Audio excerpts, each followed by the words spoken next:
Hello everyone, मैं Anita Thakur. Welcome to my YouTube channel. और आज हम लोग पढ़ने वाले हैं class 10th political science chapter 5 जो है उसको हम लोग स्टडी कर रहे थे। आज हम लोग उसकी लास्ट सेक्शन को डिस्कस करेंगे, जिसमें हम लोग पता करेंगे कि प्रेशर ग्रुप और इंटरेस्ट ग्रुप्स, वुमेन ग्रुप्स जो हैं वो जो भी इन्फ्लुएंस क्रिएट करते हैं पॉलिटिक्स पर, क्या वो सही है या नहीं है, उसी के बारे में आज हम लोग डिस्कस करेंगे कि इज़ देयर इन्फ्लुएंस हेल्दी। ठीक है, यहाँ पर बताया गया है कि इनिशियली अगर हम लोग बात करें तो कुछ लोग जो हैं उनका ये मानना है, या कुछ जगह पर ये कहा जाता है कि ये जो प्रेशर ग्रुप और वुमेन ग्रुप्स जो है ना, वो कहीं ना मतलब एक अनहेल्दी एटमॉस्फेयर क्रिएट कर देते हैं। और कहीं ना कहीं सिंपल सी बात है, ये हेल्दी नहीं है डेमोक्रेसी के लिए। और अगर हम लोग अपने पॉइंट ऑफ व्यू के अकॉर्डिंगली बोले तो डेमोक्रेसी की लुक आफ्टर तभी हो सकती है, मतलब डेमोक्रेसी किसके लिए बनाई गई है, ताकि वो सभी लोगों के इंटरेस्ट को फुलफ़िल कर सके, ना कि एक पर्टिकुलर सेक्शन की इंटरेस्ट को फुलफ़िल करे। ठीक है, उसके बाद उसमें ये भी बताया गया है कि ये जो ग्रुप्स हैं उनके पास पार्स तो मतलब हैं, लेकिन मतलब उनके पास ना किसी भी तरह की रिस्पॉन्सिबिलिटी नहीं है। ठीक है, अब उसके बाद यहाँ पर बताया गया जो पॉलिटिकल पार्टीज़ हैं वो क्या करती हैं, लोगों के साथ कब मीटिंग होती है उनके, कब वो मिलते हैं एक दूसरे के साथ, इलेक्शंस के टाइम, जब उनको वोट चाहिए होते हैं, मतलब जब उनको पावर गेन करनी होती है तब वो लोगों के साथ मिलते हैं आकर। जब उनको नहीं मिल मतलब नहीं कोई भी चीज़ उनको नहीं चाहिए होती है लोगों से, तो वो लोगों के साथ कोई भी कनेक्टिविटी जो है वो मतलब नहीं लगा के रखते हैं। इससे हम लोग ये बोल सकते हैं ये जो ग्रुप्स हैं, चाहे वो प्रेशर ग्रुप हो, इंटरेस्ट ग्रुप हो, मूवमेंट ग्रुप हो, ये लोगों के प्रति अकाउंटेबल नहीं होते हैं। प्रेशर ग्रुप्स और मूवमेंट्स जो हैं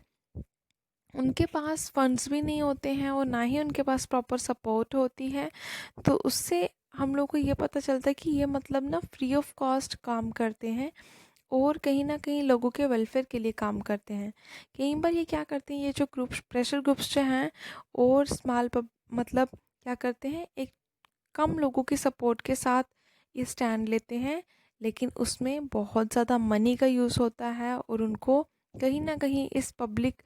डिसीजन को हाईजैक भी करा जाता है और अपने एजेंडा की तरफ इसको मतलब लाया जाता है, ताकि इनका जो एजेंडा है उसको मतलब फेवर मिल सके और पॉलिसीज़ जो हैं उनके मतलब फेवर में बन सकें। उसके बाद अगर हम लोग बात करें बैलेंस ऑफ पावर, जो है यहाँ पर बताया गया है कि प्रेशर ग्रुप्स जो हैं और वुमेन ग्रुप्स जो हैं वो डेमोक्रेसी को डीपन करते हैं, उसको और ज़्यादा गहरा करते हैं और ज़्यादा इम्प्रूव करते हैं। क्योंकि जब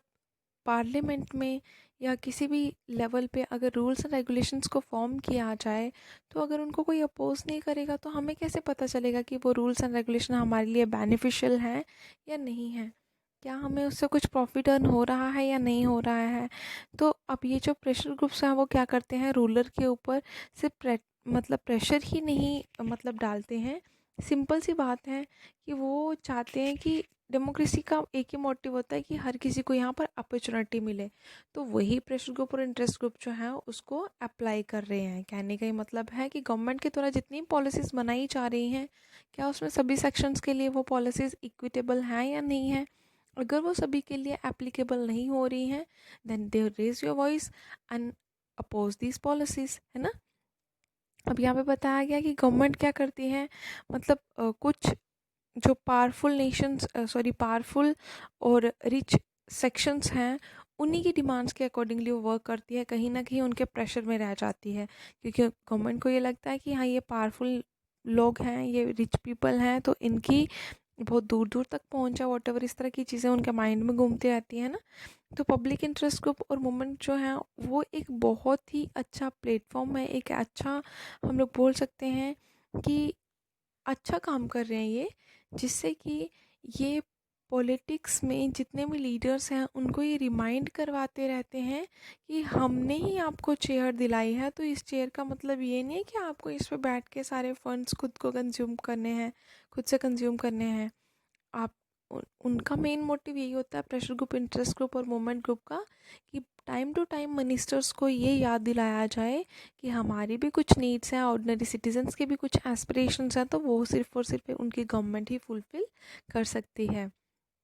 और अगर हम लोग सेक्शनल इंटरेस्ट ग्रुप की बात करें तो वो भी बहुत ही वैल्यूएबल रोल जो है वो परफॉर्म करते हैं डेमोक्रेसी को डीपन करने में। जहाँ पर हमें पता है बहुत सारे ग्रुप्स जो हैं वो मतलब रहते हैं इकट्ठा, तो उनको ना कुछ फंक्शंस भी प्रोवाइड करे जाते हैं, जिनको जो फंक्शंस उन्हें एक्टिवली परफॉर्म करने होते हैं। उसके बाद यहाँ पर बताया गया है कि कोई एक सिंगल ग्रुप नहीं होता जो कि पूरी सोसाइटी पर डोमिनेट करे, मतलब पूरी सोसाइटी को अपने कंट्रोल में रखे, ऐसा भी नहीं कहा गया। और अगर एक ग्रुप क्या करता है, एक ग्रुप जो है वो मतलब पॉलिसीज़ बनाता है, तो गवर्नमेंट जो है वो क्या करती है, उसके फेवर में है। और दूसरा क्या करेगा, यहाँ पर ये बेस्ट एग्जांपल आएगी कि एक आगे गवर्नमेंट जो रूलिंग पार्टी है उसने पॉलिसीज़ फ्रेम करी, और दूसरे आ जाते हैं अपोजिंग पार्टी जो मतलब जिसको जीत नहीं मिली, जो हार गया था इलेक्शन टाइम पर। अब जो अपोजिशन पार्टी है वो क्या करेगी, अपोज करेगी रूलिंग पार्टी को कि उसकी जो भी पॉलिसीज़ हैं वो लोगों के लिए एप्लीकेबल नहीं है और बेनिफिशियल नहीं है। ठीक है, तो उसके बाद गवर्नमेंट जो है वो क्या करेगी, वो दोनों पक्ष की बातें सुनेगी और पता करेगी कि हाँ किसकी बात में दम है, मतलब किसकी बात जो है वो ज़्यादा प्रॉफिटेबल है, पॉपुलेशन क्या चाहती है, उनकी क्या डिमांड्स है, ये सब बातें जो हैं वो उसी के बाद पता चलेंगी। इससे क्या होगा, ये जो बैलेंस ऑफ पावर है वो टोटली इम्बैलेंस हो जाएगा, और कहीं ना कहीं कन्फ्लिक्ट्स जो हैं वो अराइज होंगे। और अगर कन्फ्लिक्ट्स अराइज होते हैं तो यू नो वेरी वेल कि क्या हो सकता है, सोसाइटीज़ डिवाइड भी हो सकती हैं। और ये था आप लोगों का इस चैप्टर का लास्ट टॉपिक। आई होप आप लोगों को समझ में आया होगा। Thanks for listening and may God bless you all.